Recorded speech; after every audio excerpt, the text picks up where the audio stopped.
Assalamualaikum warahmatullahi wabarakatuh. Bismillah walhamdulillah wassalatu wassalamu ala rasulillah wa ala alihi wa sahbihi wa mawalah. Siyadatul habaib asy-syurafa wa sa'adatul ulama'il fudala wa fadilatul umara'il kurama wa jami'il hadirin al-ahibba'il a'izza rahimakumullah.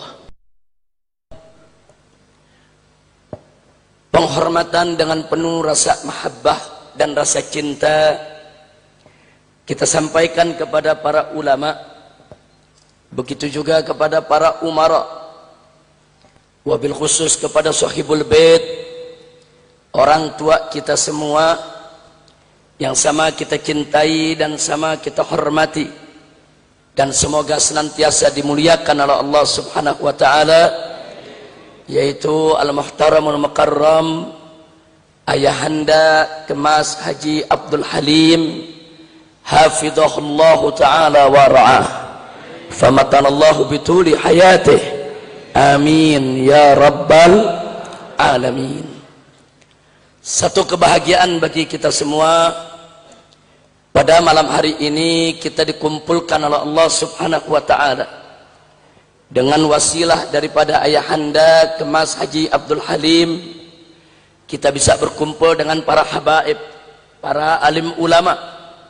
Di sini hadir orang tua kita Sayyidil Walid Al-Habib Umar Abdul Aziz bin Syahab, dan juga hadir orang tua kita semua, itu Profesor Dr. Said Agil Munawwar, dan tidak terkecuali Imam Salat Tarawih kita pada malam hari ini Syekh Ali Jabir, dan juga para alim ulama yang lainnya. Tidak saya sebutkan satu persatu nama-nama beliau, tapi tidak mengurangi penghormatan kita kepada para ulama.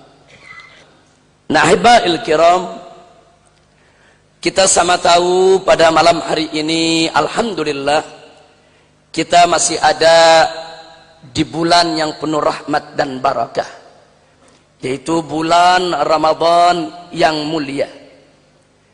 Bulan Ramadan ini merupakan bulan samudra hikmah.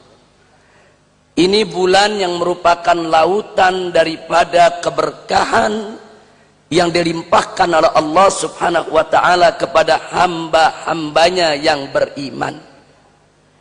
Karena itu saya tidak ingin menyia-nyiakan kesempatan pada malam hari ini. Saya ingin mengajak semua saudara-saudara saya kaum muslimin, yaitu untuk bisa lebih menyelami makna berpuasa di bulan Ramadan yang kita laksanakan setiap tahun ini. Saudara, setidaknya dalam ibadah puasa Ramadan yang kita laksanakan setiap tahun ini ada 5 rahasia yang luar biasa, yang kalau kelima rahasia ini yaitu kita pahami, kita hayati, dan kita ambil pelajaran daripadanya, maka akan mengantarkan kita untuk senantiasa mengagungkan Allah, untuk senantiasa menjunjung tinggi syariat Nabi Muhammad sallallahu alaihi wasallam. Kita mulai dari yang pertama untuk tidak membuang waktu. Yang pertama, mari sama-sama kita ungkapkan tentang rahasia niat yang setiap malam kita bacakan, kita tancapkan di hati kita untuk berpuasa di bulan Ramadan. Ada apa dengan niat ibadallah? Niat bukan hanya sekedar menancapkan keinginan untuk melakukan sesuatu. Niat bukan hanya sekedar untuk mengucapkannya, membantu hati di dalam menancapkannya. Tapi niat punya makna jauh lebih dahsyat dari itu semua, ya ikhwan. Mari kita buktikan. Tatkala seseorang tidak sedang berpuasa di bulan-bulan lain, kemudian di pagi hari dia tidak melakukan sarapan, maka jam 9 atau 10 pagi perutnya mulai terasa lapar. Makin siang makin lapar. Bahkan kalau terus dia tidak makan sampai sore hari, dia bisa kelaparan, saudara. Tapi yang unik, itu tidak kita alami di bulan Ramadan. Sampai jam 9 pagi sama sekali kita tidak merasakan lapar. Bahkan sampai siang hari tetap kita tidak merasakan lapar. Bahkan sampai masuk ke sore hari sekalipun, saudara, tetap kita bisa bertahan. Lapar perut kita tidak mengganggu kita. Ada apa di bulan lain kok jam 9 pagi kalau tidak sedang puasa tanpa sarapan kita merasakan lapar? Sementara di bulan Ramadan sampai sore hari kita tidak merasakan lapar. Salah satu rahasianya adalah niat. Niat, saudara. Sebab di bulan lain saat kita tidak sedang berpuasa, kita tidak menancapkan niat. Kita tidak meneguhkan niat di dalam hati kita. Sementara di bulan Ramadan dari malam kita sudah menancapkan niat. Ada apa dengan niat? Saudara, niat itu tempatnya di hati. Mahallun niyah al-qalb. Tempat niat itu ada di hati. Begitu seseorang meneguhkan niat, menancapkan niat di hatinya, maka hatinya memiliki kontak langsung ke pusat saraf otaknya, saudara. Begitu hati yang meneguhkan niat tadi memiliki kontak langsung ke pusat saraf otaknya, maka saat itu juga pusat saraf otak tersebut secara otomatis memberikan instruksi kepada seluruh jaringan tubuh. Otak memberikan peringatan, hei seluruh jaringan tubuh, intabih, hati-hati. Besok kau akan puasa. Dari pagi sampai sore kau tidak akan makan, tidak akan minum. Otak menginstruksikan kepada seluruh jaringan tubuh, atur baik-baik produksi hormonnya, atur baik-baik penggunaan energinya, atur baik-baik seluruh fungsi alat pencernaannya, supaya semuanya siap menghadapi satu kondisi selama hampir 13 jam, bahkan lebih dari 13 jam, untuk tidak mendapatkan asupan makanan dan minuman. Begitu seluruh jaringan tubuh mendapatkan instruksi dari otaknya, saudara, secara otomatis seluruh jaringan tubuh bekerja. Makanya begitu kita masuk di pagi hari sampai jam 9 tidak terasa lapar. Kenapa? Karena seluruh produksi hormon kerja kelenjar, saudara. Penghematan energi terjadi secara besar-besaran, secara otomatis, untuk menyelamatkan seluruh jaringan tubuh daripada bahaya lapar dan haus, saudara. Subhanallah. Ternyata para ahli medis mengakui itu, saudara. Itu manfaat niat. Itu yang tidak ada di agama lain, saudara. Yang ada hanya dalam agama Islam. Sebagaimana kalau kita buka Sahihul Imam Al-Bukhari rahimahullahu ta'ala wa ardah, hadis yang pertama diriwayatkan oleh Sahihul Bukhari, sebuah hadis yang disampaikan oleh Sayyiduna Umar ibn Khattab radhiyallahu ta'ala anhu wa an jami'is sahabah. Apa, saudara, riwayat hadis yang disampaikan oleh Sayyidina Umar ibn Khattab sebagaimana dinukilkan, diriwayatkan oleh Al-Imam Al-Bukhari, di mana Nabi bersabda, innamal a'malu binniyat. Sesungguhnya segala amal perbuatan harus dengan niat. Di sini kita pahami kenapa niat diwajibkan, saudara. Bahkan kenapa niat menjadi rukun dalam puasa, bukan hanya sekedar wajib, saudara. Rukun di atas kewajiban, sesuatu yang tidak boleh tidak, harus dilakukan bagi siapa saja yang ingin melaksanakan puasa Ramadan, saudara. Subhanallah. Saudara, pantas niat dijadikan rukun dalam berpuasa. Pantas di dalam mazhab al-Imam Syafi'i radhiyallahu ta'ala anhu, penancapan niat puasa itu harus dilakukan setiap malam. Pantas. Supaya kenapa? Supaya niat yang ditancapkan, diteguhkan dalam hati langsung melakukan kontak dengan pusat saraf otak agar segera memberikan instruksi kepada seluruh jaringan tubuh saudara agar seluruhnya siap untuk menghadapi puasa tanpa makan, tanpa minum, mulai dari masuknya subuh sampai masuknya maghrib. Itulah sebabnya kenapa kalau kita tidak sedang berpuasa kok jam 9 sudah lapar, kok jam 10 makin lapar, kok makin siang makin lapar. Sebab di malam hari kita tidak menancapkan niat. Dan di malam hari saudara tidak ada kontak antara hati dengan pusat saraf otak untuk menghemat energi, untuk mengatur produksi daripada hormon dalam tubuhnya saudara. Itulah sebabnya hormon-hormon tadi karena tidak ada instruksi, kelenjar-kelenjar tadi karena tidak ada instruksi, seluruh jaringan tubuh karena tidak ada instruksi, mereka bekerja seperti biasa tanpa persiapan untuk menanggung rasa lapar dan haus saudara. Subhanallah, inilah Islam. Islam itu indah sampai urusan niat saja tidak main-main saudara, diajarkan oleh Nabi. Makanya dari tadi saya katakan niat bukan hanya sekedar ucapan, niat bukan hanya sekedar penancapan di hati, tapi niat saudara adalah instruksi pusat saraf otak ke seluruh tubuh untuk siap-siap beramal karena Allah subhanahu wa ta'ala. Alhamdulillah. Saya mau tanya semua yang hadir sini, kalau gitu niat itu indah tidak? Bagus tidak? Apa ada di ajaran agama lain soal niat? Nggak ketemu saudara. Inilah Islam. Alhamdulillah. Yang kedua rahasianya saudara, yang kedua rahasia sahur saudara. Nabi bersabda dalam satu hadisnya, Sayyiduna Muhammad sallallahu alaihi wasallam, beliau menyatakan tasahharu fa inna fis sahuri barakah. Kata Nabi alaihi salatu wassalam, sahurlah kamu sekalian karena di dalam sahur itu ada keberkahan. Jangan gak sahur kalau puasa. Salah besar. Kalau ada anak muda bangga puasa sebulan tanpa sahur. Oh bangga saudara, dia rasa dirinya hebat, pinter. Bukan, goblok. Loh kenapa saya katakan begitu saudara? Karena Nabi yang mengatakan sahurlah kamu, di dalam sahur ada keberkahan.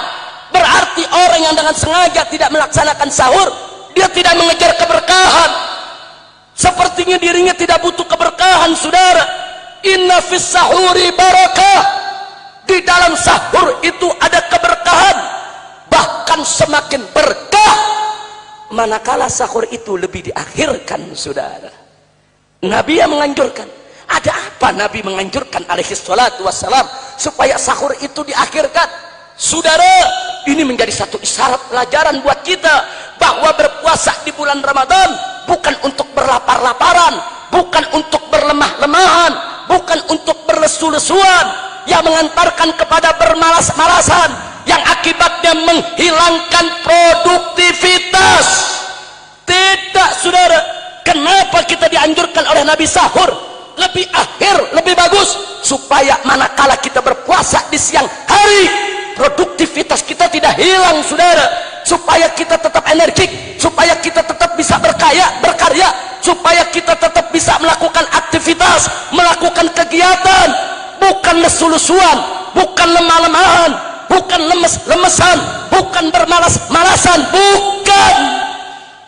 Masya Allah, bagaimana umat Islam bisa menunjukkan dahsyatnya puasa tanpa sahur?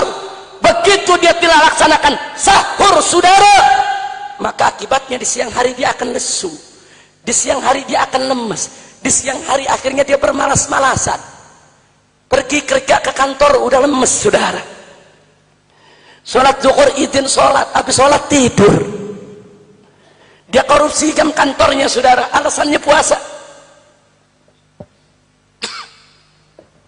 Saudara, itulah sebabnya ada beberapa negara non-Islam yang secara terang-terangan melarang umat Islam di negerinya untuk berpuasa, khususnya yang menjadi pegawai pemerintah mereka saudara.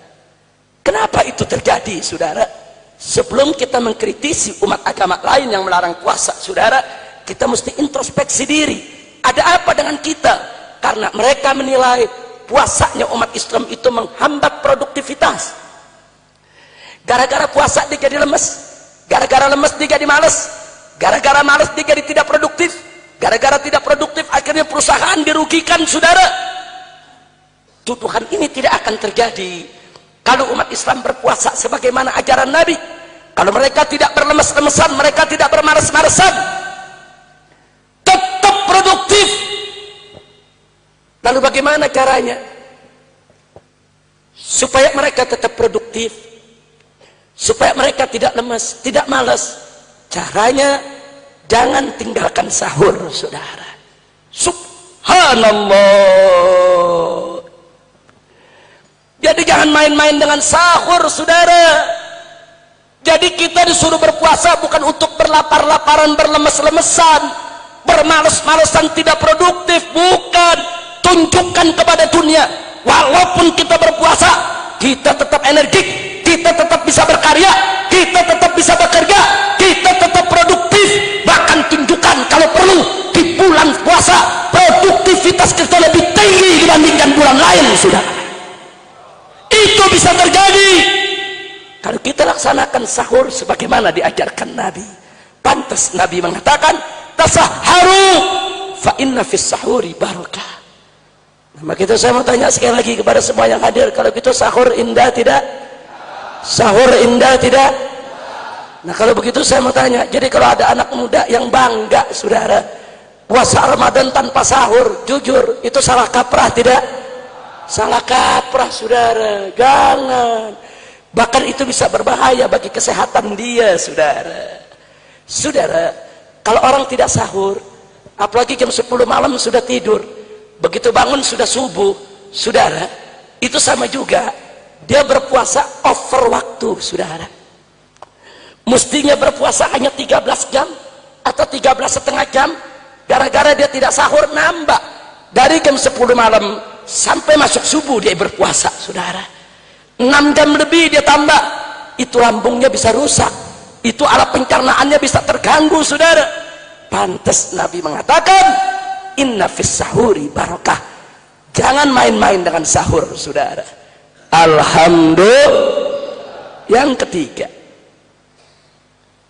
Yang ketiga saat ini adalah rahasia iftar. Apa itu iftar? Buka puasa. Dalam satu hadis yang lain Nabi mengatakan alaihi salatu wassalam, la yazalun nas bi khairin ma ajjalul iftar.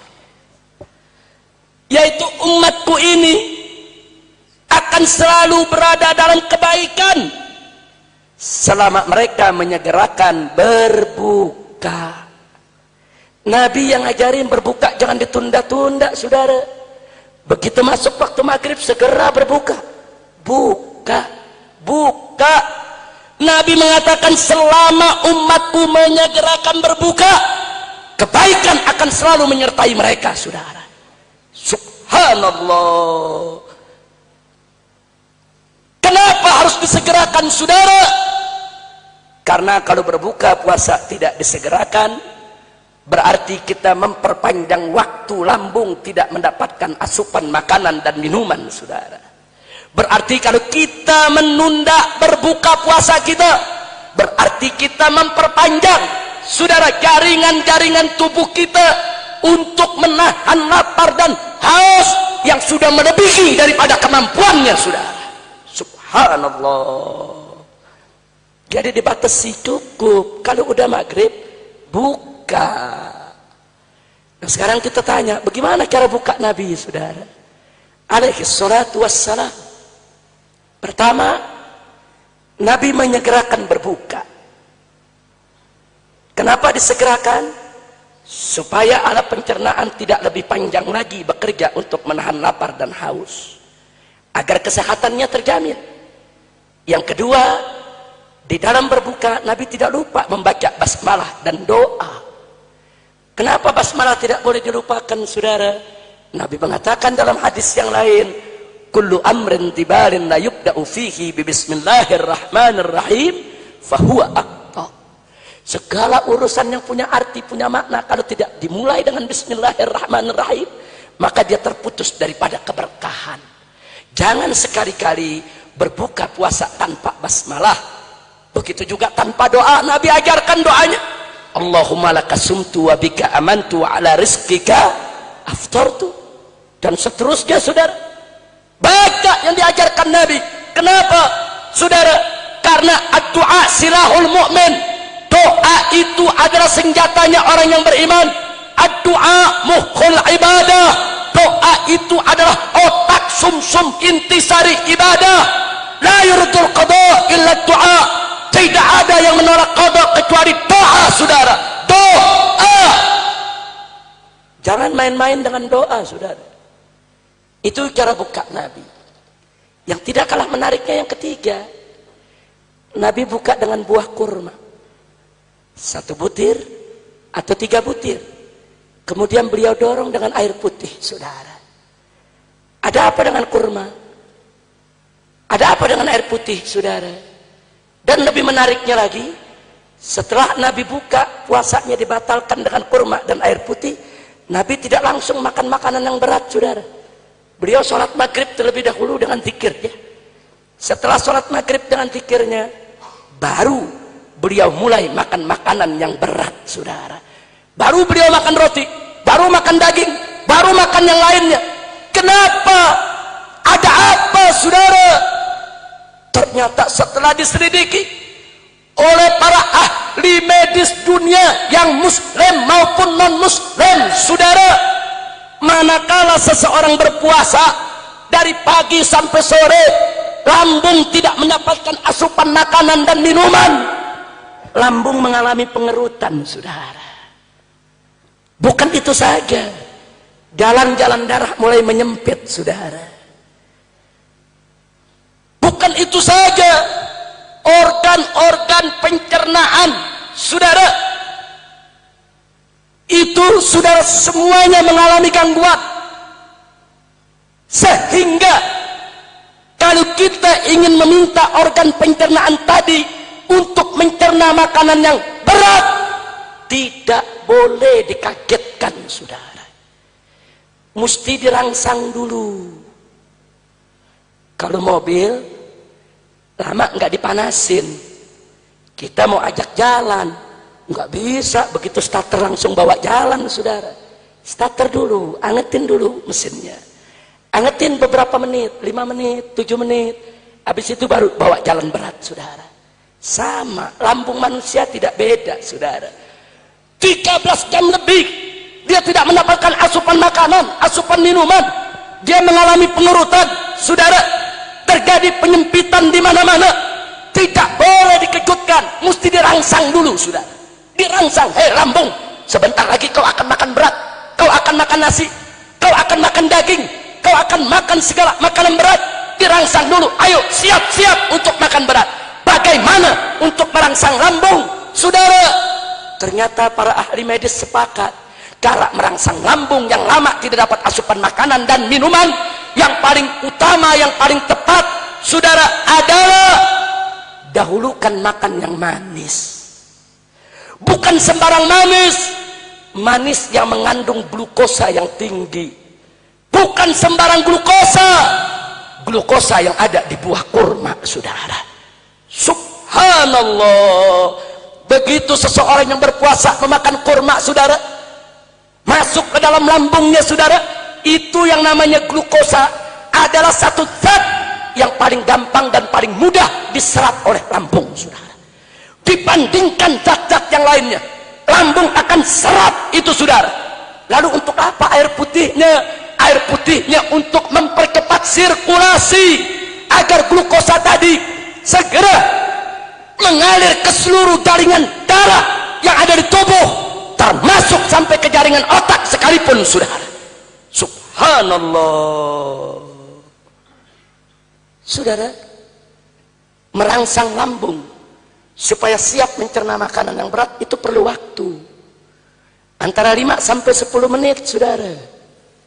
Itulah sebabnya Setelah Nabi berikan kurma, Nabi berikan air putih, Nabi rangsang, Nabi sholat dulu, saudara.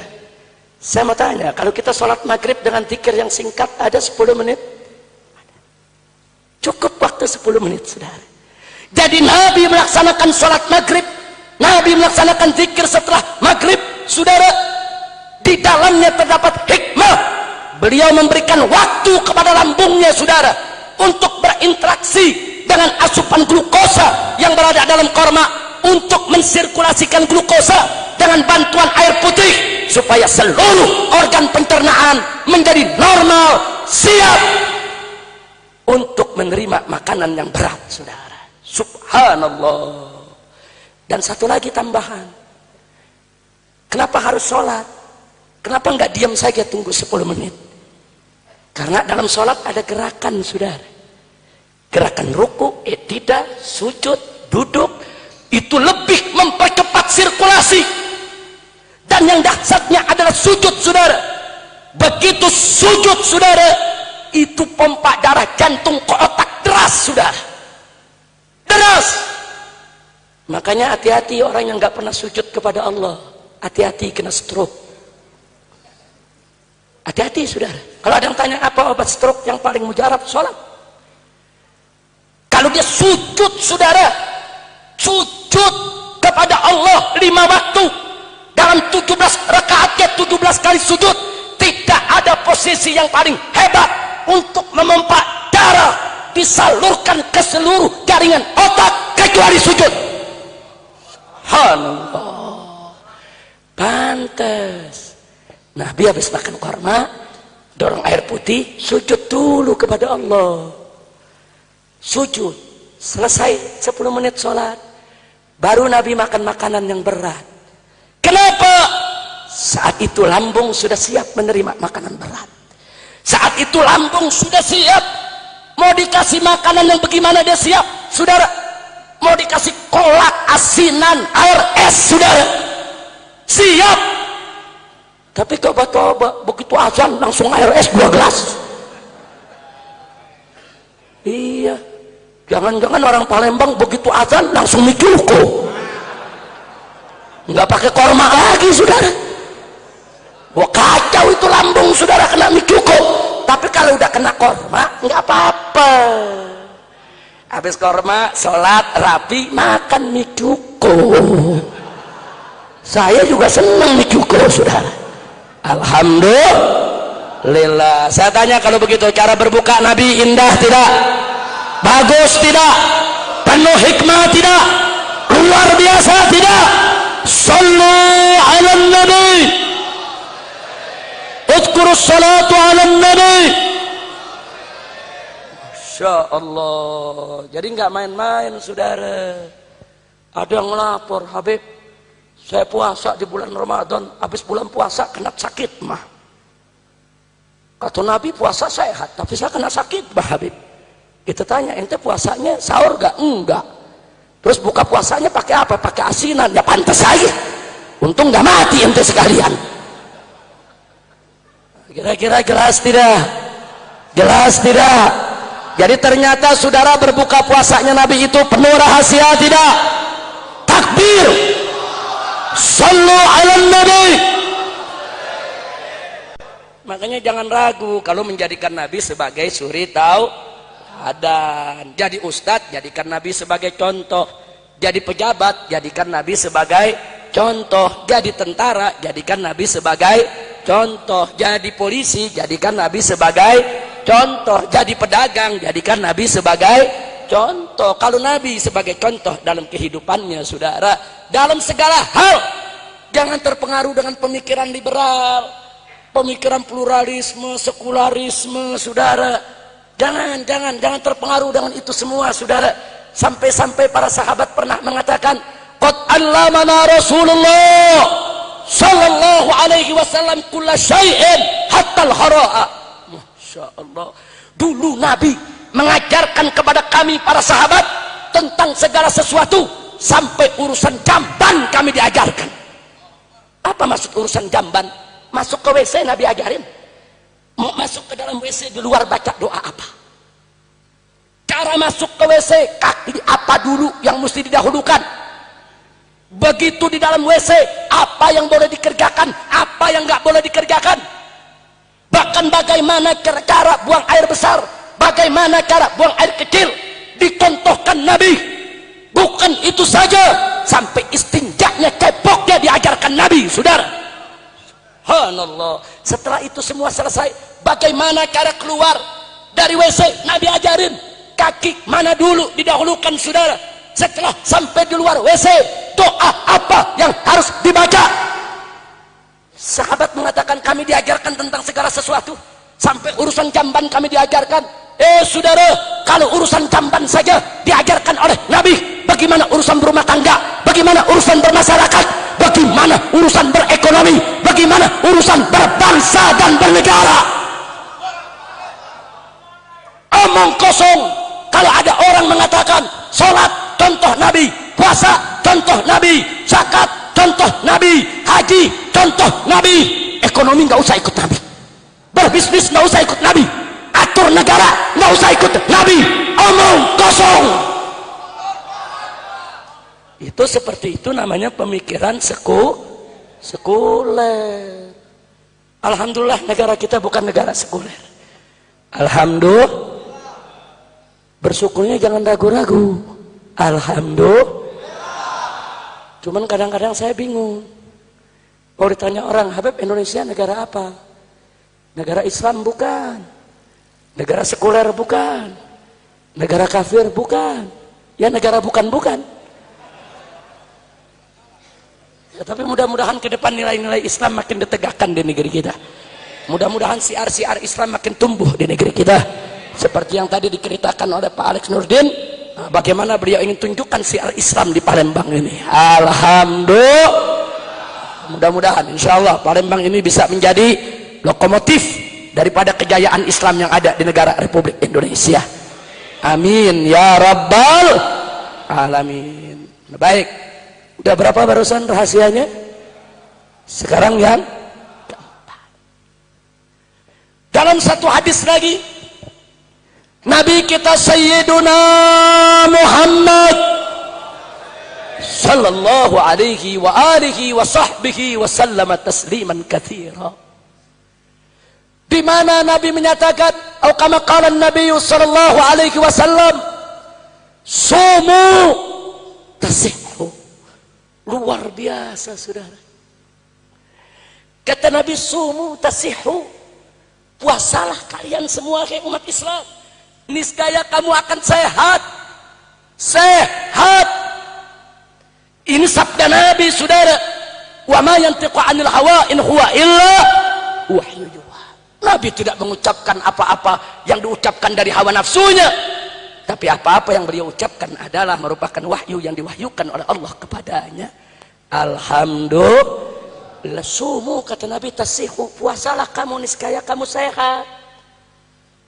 Ternyata, saudara, belakangan ini para ahli medis berlomba untuk mengungkap apa manfaat puasa bagi manusia. Subhanallah, yang muslimnya, yang non muslimnya rame-rame meneliti soal puasa, saudara.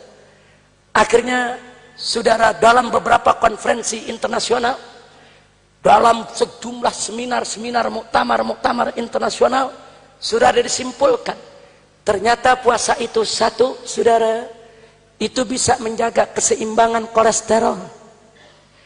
Dua, ternyata puasa itu bisa mengontrol kadar gula darah.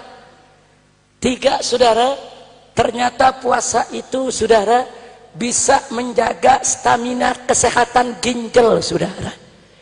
Ginjal itu bekerja selama 11 bulan tanpa henti, saudara. Begitu masuk bulan Ramadan, 1 bulan disuruh istirahat dari pagi sampai sore, saudara. Subhanallah. Jadi kalau orang-orang yang berpuasa dengan penuh keimanan, keikhlasan kepada Allah, setiap tahun minimal 1 bulan di bulan Ramadan dia berpuasa. Apalagi ditambah dengan puasa sunnah, saudara. Puasa Senin Kemisnya dan puasa sunnah-sunnah yang lainnya, saudara. Niscaya ginjalnya akan sehat, saudara. Kita mau terhindar dari kegagalan ginjal, jangan tinggalkan puasa, saudara. Makanya Anda bisa lihat, bukan itu saja. Anda kalau ingin dioperasi oleh dokter operasi besar, dokter suruh puasa dulu, saudara. Kalau Anda tidak puasa, nggak berani dokter melakukan operasi besar, saudara. Nggak berani. Sebab kalau tanpa puasa, tiba-tiba dilakukan operasi besar, itu darah bisa terpancar, saudara. Darah bisa terpancur, darah tidak bisa terkendali. Bisa terjadi pendarahan. Orang yang dioperasi bisa kehabisan darah, bisa mati karenanya. Dan kalau ada orang coba-coba membedah daripada pasiennya tanpa diminta berpuasa, kecuali dalam keadaan sangat darurat, kecelakaan, saudara, itu dianggap, saudara, malah praktek. Itu dokter bisa kena sanksi oleh negara. Luar biasa. Puasa nggak sampai di situ. Jangankan untuk melakukan operasi, untuk memeriksa darah di laboratorium agar hasilnya lebih akurat, kita disuruh puasa, saudara. Disuruh puasa 10 jam. Begitu kita puasa 10 jam, besok darah kita diperiksa, hasilnya jauh lebih akurat dibandingkan orang yang tidak puasa, saudara. Nggak sampai di situ. Ada lagi yang menarik. Ternyata alam fauna dan flora juga kenal puasa, saudara. Perhatikan ayam betina yang sedang bertelur. Perhatikan kalau ayam betina sedang mengerami telurnya, saudara. Kalau dia sedang mengerami telurnya, ayam betina tidak makan, tidak minum. Anda berikan dedak, berikan beras, mereka tidak akan makan, saudara. Kenapa? Sebab nalurinya mendorong dia untuk berpuasa. Dengan dia berpuasa, suhu badannya akan meningkat, saudara. Kalau suhu badannya akan meningkat, maka panas suhu badan ayam betina tadi akan mampu untuk menetaskan telurnya, saudara. Subhanallah. Ternyata ayam mau cetak generasi penerus puasa. Tahu puasa manfaat? Ada manusia Allah kasih akal, ngaku Islam nggak puasa. Iya. Panasnya makin tinggi, dia punya suhunya, maka kulit-kulit lama akan terkelupas, saudara. Begitu kulit lama terkelupas, datanglah kulit baru yang lebih sensitif untuk mempertahankan kehidupannya. Subhanallah. Ular. Subhanallah. Itu mereka berpuasa. Mereka enggak mengambil asupan makanan maupun minuman, saudara. Untuk apa? Dalam rangka untuk mendapatkan bunga yang bagus, bunga yang harum ketika musim berbunga tiba, saudara. Subhanallah.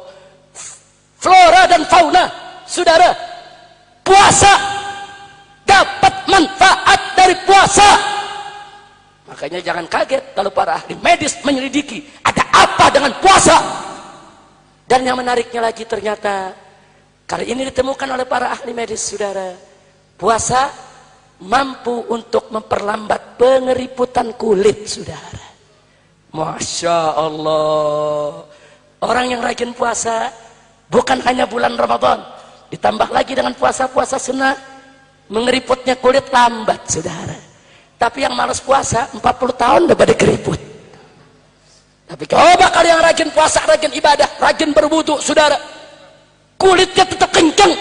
Jadi kalau kulit mau kenceng, nggak usah ke salon, nggak usah operasi plastik, saudara. Puasa, sumu, tasihu. Subhanallah. Saya tanya sekali lagi, kalau gitu puasanya umat Islam indah tidak?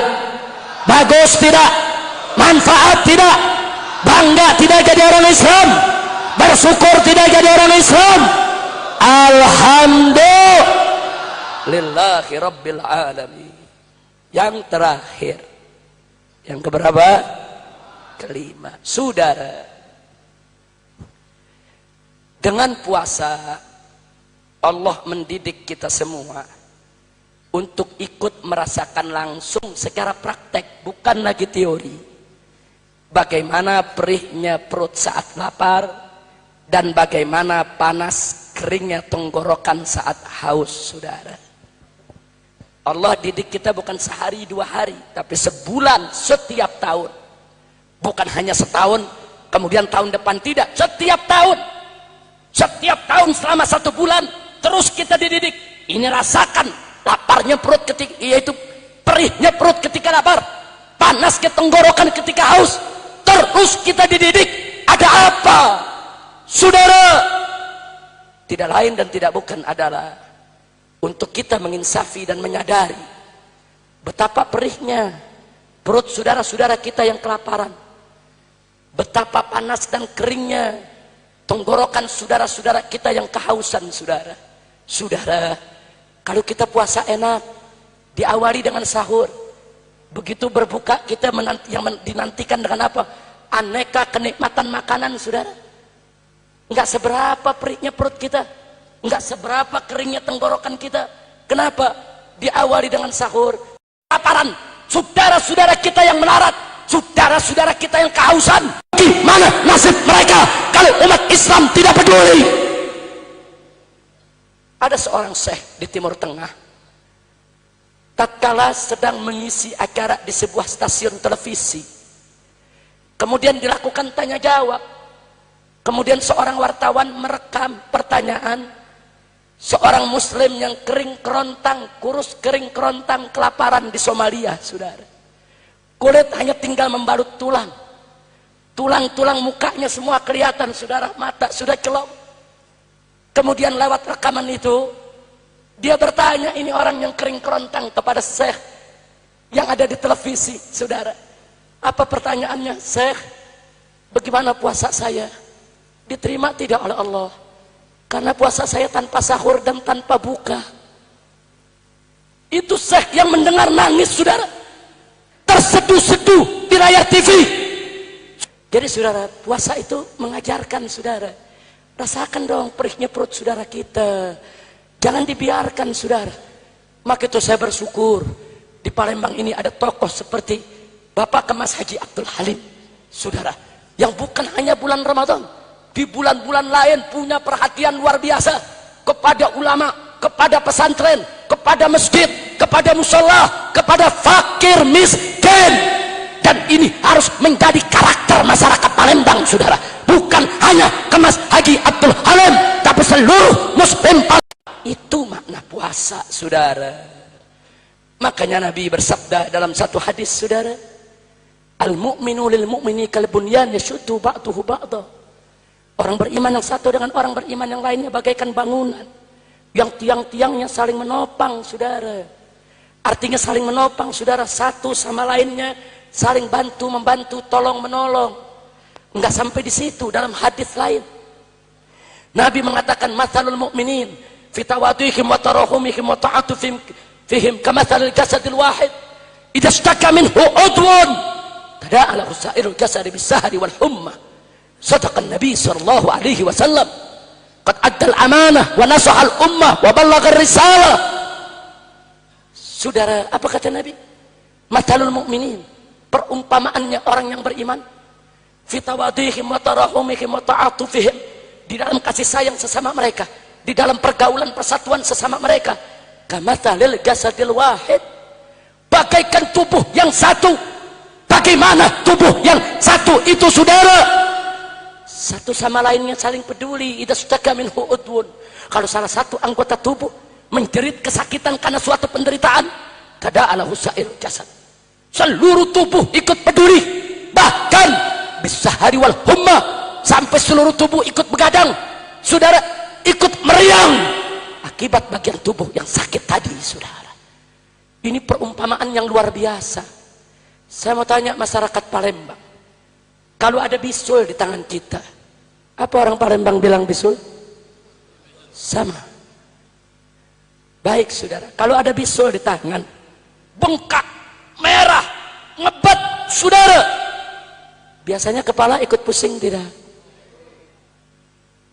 Kalau udah pusing kadang-kadang badan ikut meriang tidak? Terus kalau kepala pusing, badan meriang, apa bisa mata tidur dengan nyenyak? Yang sakit tangan, saudara. Yang sakit tangan, kepala peduli.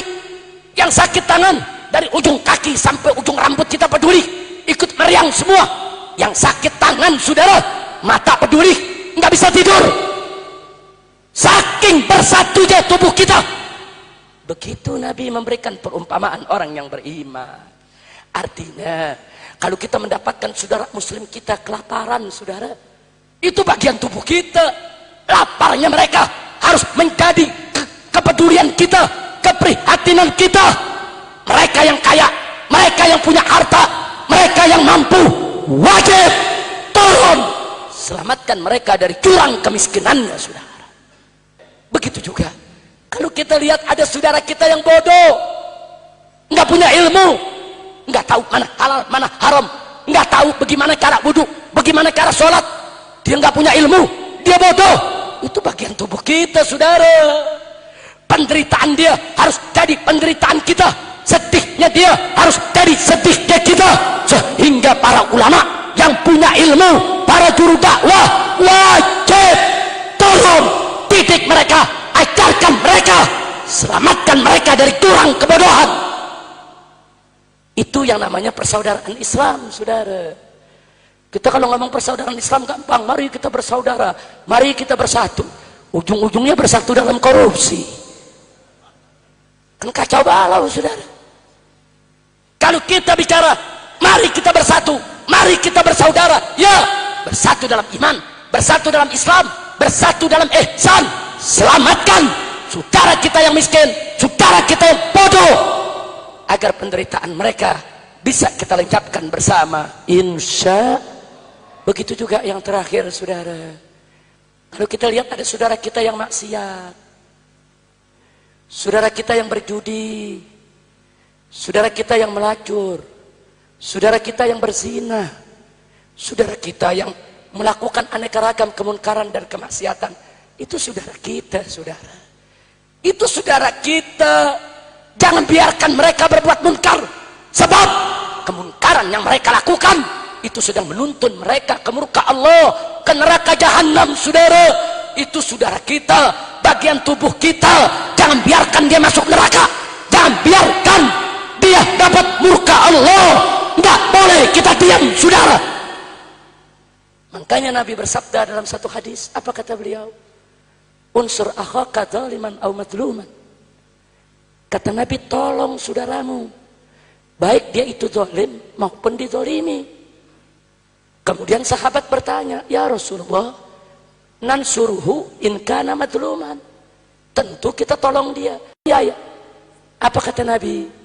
Tahjuzuhu an zulmi. Kau cegah dia dari kezalimannya. Fadzalika nasruh. Begitulah cara menolongnya. Subhanallah. Nah, jadi saudara, sengaja saya sampaikan ini, saudara.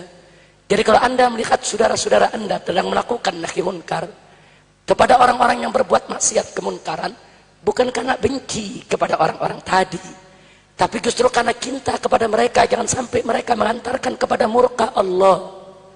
Nah, kalau ada yang bertanya, Habib, tapi kan itu tugas pemerintah, itu tugas polisi dalam hal ini. Betul, betul. Polisi wajib melakukan amar ma'ruf nahi munkar.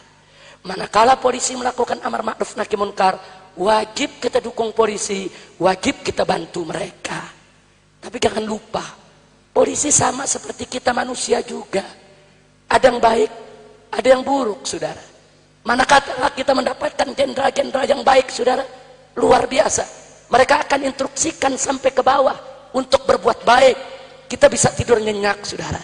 Itu saja yang saya mau sampaikan pada kesempatan malam hari ini. Karena itu masyarakat Sumatera Selatan bersyukurlah. Di sini ada Haji Abdul Halim. Di sini ada para habaib dan para kiai. Ini malam luar biasa. Yang dilakukan oleh Bapak Kemas Haji Abdul Halim, ini satu pekerjaan luar biasa. Beliau mengumpulkan berbagai macam kalangan. Dari pejabatnya, pedagangnya, ulamanya, kiainya, saudara. Aneka ragam pemikiran yang ada di antara kita disatukan oleh beliau di tempat ini, saudara. Ini luar biasa, luar biasa. Beruntung busra lakum ya ahla Palembang. Beruntung Anda semua, hei ahli Palembang. Nah, karena itu saya minta ke depan, kalau ada perselisihan-perselisihan, kesalahpahaman antara ulama dan umara di Palembang ini, yuk kita junjung tinggi musyawarah yang diajarkan Allah dan Rasulnya. Wa amruhum syura bainahum. Mudah-mudahan Palembang akan tetap jaya. Mudah-mudahan para ulama dan umara di Palembang senantiasa dalam bimbingan Allah agar bisa tegak di Palembang. Palembang bisa menjadi Madinatan Thayyibah, Madinatan Salehah, Madinatan Mubarakah. Mudah-mudahan Haji Abdul Halim panjang umur, dalam sehat walafiat, dalam taat dan ibadah. Begitu juga para ulama guru-guru kita di sini panjang umur, dalam sehat wal afiat, dalam taat dan ibadah. Ala hadhihi niyyah wa likulli niyatin salihah wa ila hadratin nabiyil mustafa sallallahu alaihi wasallam bisiril fatihah.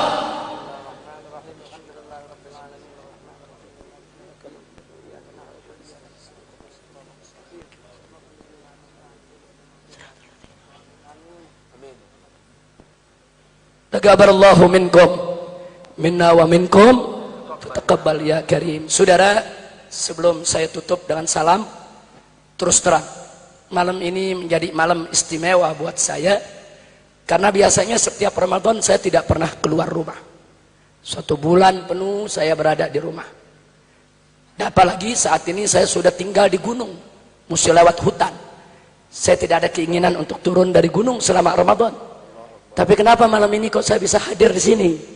Nah, ini Haji Abdul Halim ini magnetnya kuat. Ternyata magnet saya kalah kuat. Nah, kenapa saya nggak bisa tolak apa yang beliau undang? Beliau nggak main-main undang. Beliau datang ke gunung saya di bulan Ramadan. Beliau datang lewat hutan. Nah, jadi beliau masuk hutan 3 km, hutan lindung, naik ke atas gunung sampai ketemu saya. Mana mungkin orang tua yang saya hormati, yang saya cintai, yang saya muliakan, dalam usia yang sudah cukup lanjut, mau datang ke gunung, mau lewat hutan hanya untuk mengundang supaya saya bisa hadir pada tempat ini. Karena itu saya tidak kuasa untuk menolaknya, tapi saya bahagia bisa hadir di tempat ini. Mudah-mudahan kehadiran kita semua mempererat ukhuwah Islamiyah di antara kita. Nah, terima kasih kepada sahabat saya Haji Alik Nurdin, sahabat saya juga itu Bapak Saud Utsman Nasution. Di sini banyak kawan-kawan saya. Dan di sini terima kasih juga kepada Profesor Dr. Said Agil Munawwar. Beliau ini termasuk jajaran guru saya juga. Beliau sahabat saya, orang tua saya. Beliau adalah orang baik. Saudara, saya tahu betul, yaitu sejak saya masih mahasiswa, yaitu saya kenal beliau, bagaimana akhlaknya, bagaimana perilakunya. Saudara, saya tahu. Dan saya tidak terpengaruh dengan pemberitaan apapun yang miring tentang beliau, karena saya kenal beliau pribadi, yaitu dari face to face, dari hati ke hati, wajah ke wajah. Alhamdulillah, saya tadi bisa sholat berjamaah di belakang beliau. Beliau ini salah satu imam qurra Indonesia, salah satu imam daripada ahli qiraat Indonesia adalah beliau ini, saudara. Nah, dengan beberapa jajarannya, ada Dr. Yusnar, kemudian ada lagi, kemudian masih banyak lagi, yaitu guru-guru besar ilmu qiraat di Indonesia. Dan alhamdulillah beliau ini bukan termasuk yang qiraat langgam Jawa, saudara, tapi langgamnya betul-betul langgam fasihul Quran. Alhamdulillah. Mudah-mudahan kita doakan agar Profesor Dr. Said Agil Munawwar panjang umur, sehat walafiat dalam taat dan ibadah. Amin ya rabbal alamin. Sekian yang bisa saya sampaikan. Terima kasih atas segala perhatian. Mohon maaf atas segala kekhilafan, kekurangan dan kesalahannya. Hadani Allah wa iyyakum ila siratihil mustaqim. Wassalamualaikum warahmatullahi wabarakatuh.